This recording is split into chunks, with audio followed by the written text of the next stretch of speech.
Action Aid Nigeria has called on the Independent National Electoral Commission (INEC) to rise up to her responsibilities by ensuring the logistical and manpower challenges it faced in the presidential and National Assembly elections are avoided. The country director of Action Aid Nigeria, Obi, made this known at the opening of technical room for the 2023 Gubernatorial and State House of Assembly elections. Obi also said the security forces should ensure voters can vote in a safe environment and be on the lookout to arrest those attempting to buy votes. Logistics started on Wednesday in preparation for the governorship election.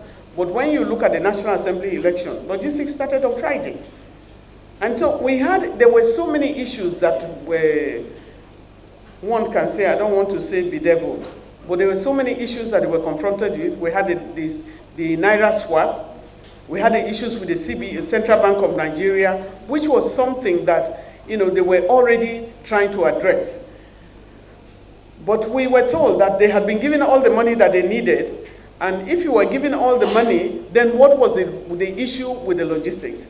Monitoring it from the situation room and even from the technical room here, you will find out that many of the states, as at midday or Friday, had not moved the sensitive materials from the central bank.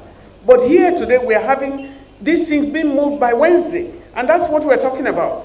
And so I hope that INEC has learned some lessons. And so we are calling on the state, the IGP and his team, because the police is the lead agency for elections, to ensure that people are not disenfranchised and that people who go to the polling unit are able to cast their votes. And we call on the politicians themselves, their desperacy that they are Nigerians. This is what you don't even why people should be desperate about going to serve, because this is a vacancy position that is declared by Nigerians. You are going to serve people, and you have to be desperate. What is in it? We also call on EFCC and ICPC to put their eye on vote buying, and all of those who are pulling money. Politicians are demeaning Nigerians by making sure that they are able to use their money, and that money does not belong to them, because if you actually earn this money, you will not go and give the money to anybody to vote for you. And so issues of corruption will be tracked.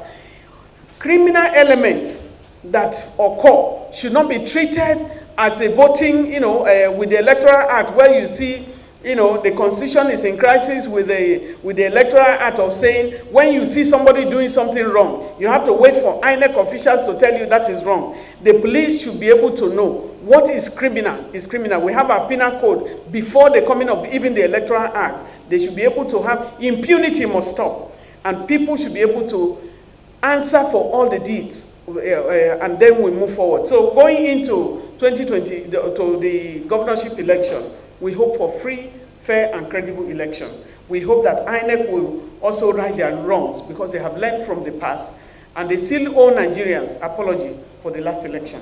What we are calling on INEC is to be sure that those lapses that led to the election going through the night will no longer happen again. Because if election materials arrive on time, and then people are given the right place to vote, because we noticed that some polling units were changed, where you know that you are voting, it was changed at the late hour, and people were wandering around looking for where to vote. So aside from the lateness, it's also the working around to locate where you are supposed to vote. So we hope that it's not going to happen. Women came out and they voted, and they were resilient, and they were out there to defend their vote. Recall the woman in Lagos who her head was broken. She went home, took first aid and came back, and she voted, So, and that was how it happened in different parts of the country.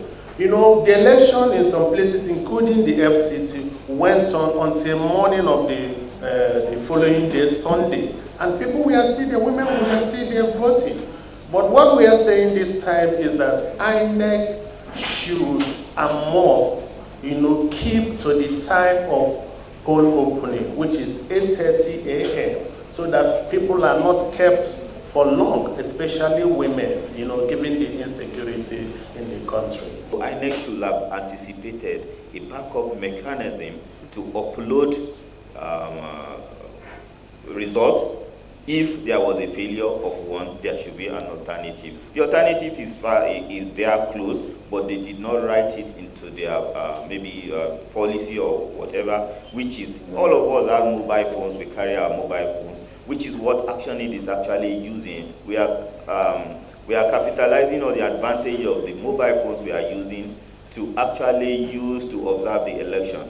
INEC should have anticipated that if the beavers cannot transmit, I can use my phone to snapshot the result and transmit also, and it will still be received. So that is an alternative in communication. So